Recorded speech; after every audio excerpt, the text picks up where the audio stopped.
Born in 1868, Walter Rothschild was heir to the Rothschild banking fortune. Yes, those Rothschilds. As the firstborn, he was expected to enter the family business. And he did, but he was kinda crap at it. The family business being rich, doing banking, and being the poster children for deranged conspiracy theories. He tried some other stuff too, though, like he was an MP for a while, he was in the military, but nothing really stuck. Now, the stereotype for this sort of guy is that regardless of how crap he is, he'd be forced to stick it out. But the Rothschilds were a little bit different, because at age 40 they allowed him to do what he wanted to do. Walter had an obsession with animals ever since he was 7, and he really wanted to run a zoological museum. So his family built one for him in the small town of Tring in England, and paid for him to go on expeditions to fill it with specimens. And fill it he did!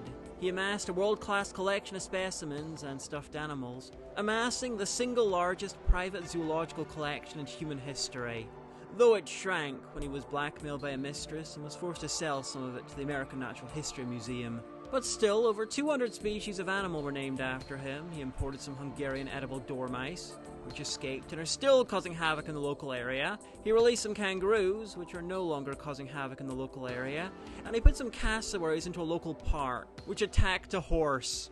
He once attended a ball in Buckingham Palace in a carriage pulled by zebras to show that they could be tamed. And on some of his lazy days, he even rode around in one of his giant tortoises. In short, he lived his best possible life.